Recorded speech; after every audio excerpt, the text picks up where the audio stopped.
சேனலுக்கு உங்களை அன்போடு வரவேற்கிறேன். இந்த வீடியோவில் இன்றைக்கி நம்ம பார்க்க போகிறது ரொம்பவே சூப்பரான ஹெல்தியான ரெசிபி.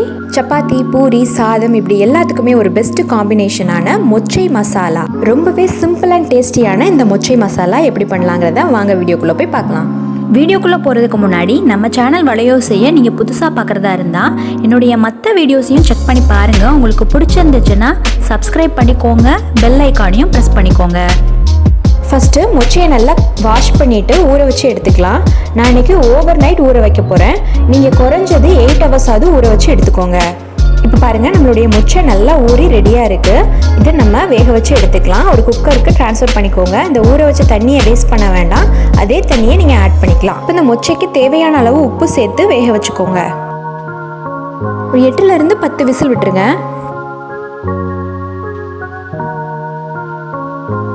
பாருங்கள், இந்த மாதிரி நல்லா சாஃப்டாக வேக வச்சு எடுத்துக்கோங்க. இப்போ ஒரு பேன் வச்சுட்டு அதில் 2 ஸ்பூன் ஆயில் ஆட் பண்ணிக்கோங்க. ஆயில் நல்லா ஹீட் ஆனதுக்கப்புறமா கடுகு உளுந்த பருப்பு சேர்த்துக்கோங்க.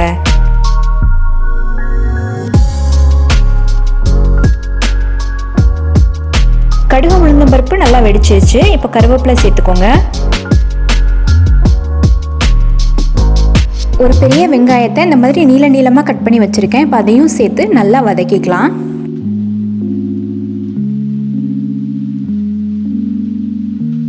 வெங்காயம் ஓரளவுக்கு வதங்கினதுக்கு அப்புறமா இப்போ உங்கள் காரத்துக்கு தேவையான அளவுக்கு பச்சை மிளகாய் சேர்த்துக்கோங்க. இந்த மாதிரி கீரி சேர்த்துக்கோங்க.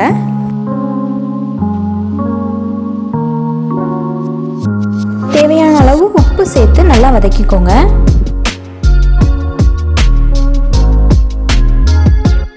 ஒரு ஸ்பூன் மஞ்சள் தூள் சேர்த்து வதக்கிக்கோங்க.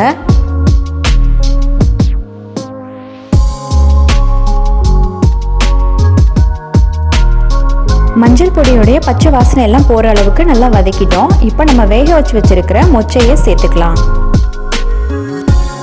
இந்த வெங்காய மசாலா கூட சேர்த்து இந்த மொச்சையும் நல்லா வதக்கிக்கோங்க.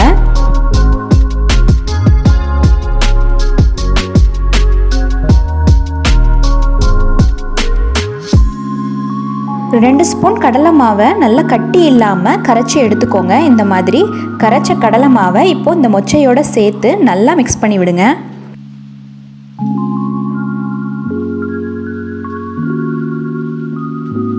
இந்த கடலை மாவு இந்த மொச்சையோடு சேர்ந்து நல்லா கொதிக்கட்டும். இந்த கடலை மாவுடைய பச்சை வாசனை போகிற அளவுக்கு நல்லா கொதிக்க விட்டுருங்க.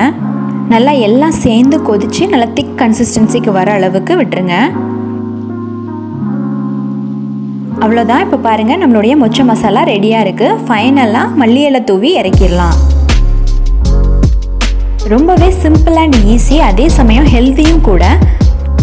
இந்த மொச்சை மசாலா சப்பாத்தி, பூரி, இட்லி, தோசை அது மட்டும் இல்லாமல் ரைஸ்க்கு கூட சூப்பராக இருக்கும். இதை நீங்கள் ஈவினிங் டைமில் ஸ்நாக்ஸாக கூட அப்படியே சாப்பிட்லாம்.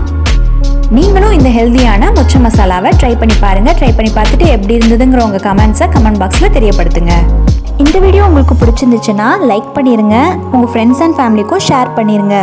தொடர்ந்து நம்ம சேனல் வலையோசையில் வர வீடியோஸ் எல்லாத்தையும் நீங்கள் மிஸ் பண்ணாமல் பார்க்கணுன்னா நம்ம சேனல் வலையோசையை சப்ஸ்கிரைப் பண்ணிக்கோங்க. பக்கத்தில் இருக்க பெல் ஐக்கானை ப்ரெஸ் பண்ணி ஆல்ங்கிற ஆப்ஷனை செட் பண்ணிடுங்க. அப்போ தான் நான் போடுற வீடியோஸ் எல்லாமே உங்களுக்கு நோட்டிஃபிகேஷனில் தவறாமல் வரும். நன்றி.